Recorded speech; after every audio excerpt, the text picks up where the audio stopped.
Hello everyone! Welcome back again sa akin channel. Today, itutuloy natin ang ating paglalayag papuntang Macau at ito si Maribel Gabatino nagsisilbi para sa inyo. Ayan guys, punta naman tayo sa Macau at dito ay papasok na tayo dito sa may tunnel guys. Ito yung tinatawag nilang undersea tunnel. Yes guys, undersea guys kasi papasok tayo sa ilalim ng dagat. Ayan.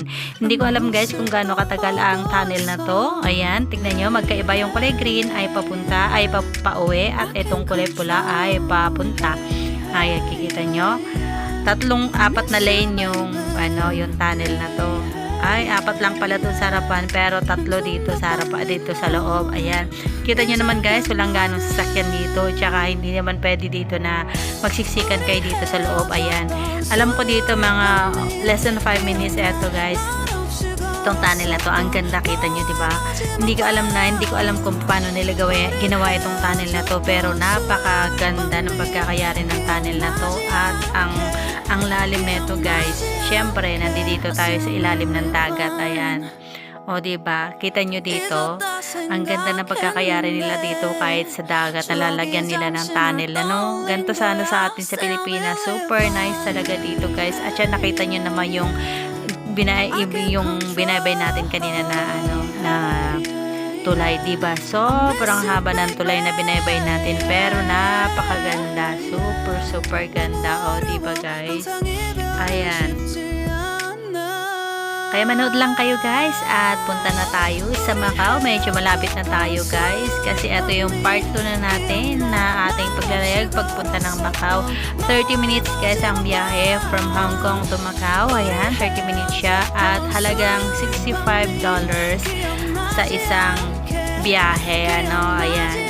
Kasi nag-bus lang tayo guys. Mas maganda mag-bus lang tayo kaysa yung mag-ferry. Kasi alam niyo ang ferry ngayon 400 plus ang isang biyahe ngayon. Ayan. Kaya kung gusto niyo pumunta ng Macau, much better guys, pumunta na lang kayo ng Macau by using by bus. Dito kayo dadaan at mabilis lang naman siya at saka walang hassle. Basta kompleto kayo sa requirements nyo. Siyempre, dala nyo yung ID nyo, dala nyo yung passport nyo. Siyempre, kailangan nyo rin, dala nyo rin yung yung visa nyo. Kung wala kayong visa pa sa passport, kung nasa papel pa, dala nyo rin yun kasi kakailanganin yung pagbalik nyo ng Hong Kong. Hindi nila kakailanganin yung mga visa natin pagpunta ng Macau.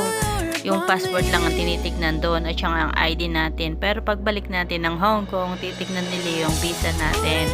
Ayan, kung gusto nyo mag-exit kasi dahil sa akin, nung nagpunta ko doon, hindi pa ako nakapag-exit ng Pilipinas.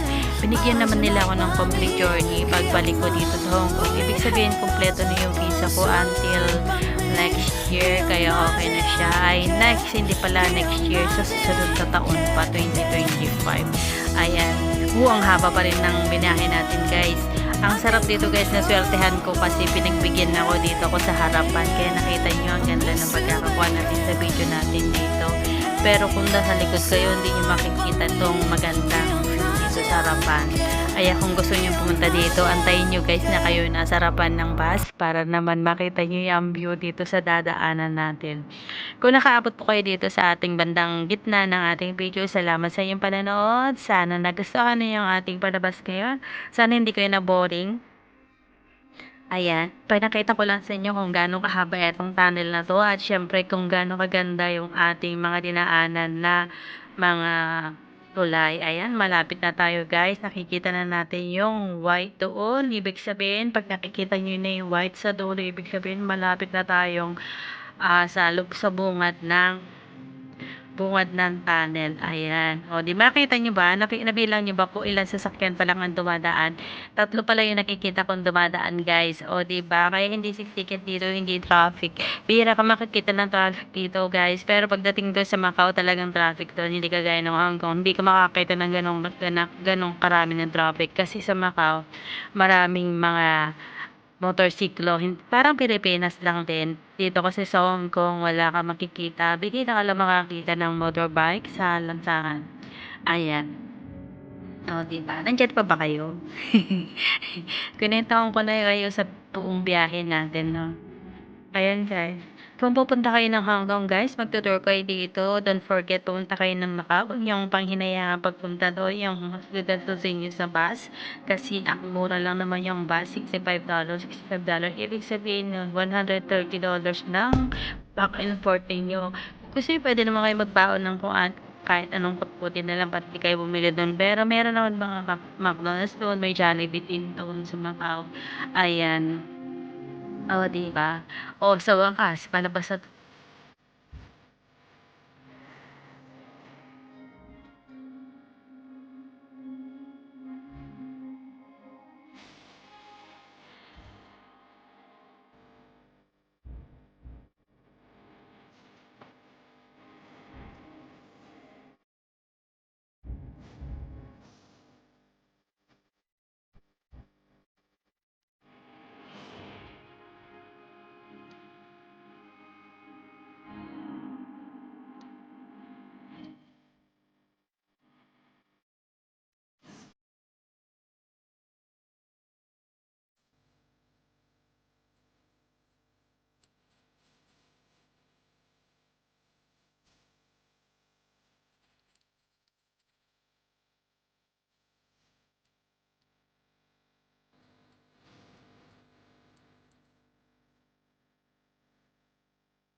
Asa yung dalawa? Hi!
At dito na ulit nagtatapos ang ating palabas guys. Salamat sa inyong panonood. Kung nakarating kayo dito sa dulo, salamat sa inyong walang sawang suporta sa mga baguhan po na nandito sa ating bahay ngayon. Salamat sa inyong pagdalaw. Sana makadalaw ulit kayo sa sunod na mga araw. Eto yung mga pictures na guys na dinugtong ko dito para makita ninyo yung hindi naman gumagalaw. Ang ganda talaga ng mga ano dito guys, yung daan nila dito papuntang Macau at syempre yung ating pinasok kanina na tunnel. Salamat sa inyong panonood. Have a blessed good night, good morning, magandang hapon at kahit saan man kayo naroroon sa oras na 'to. Ingat po tayong lahat and have a blessed good night. Please don't forget to subscribe, like, and share. Bye-bye.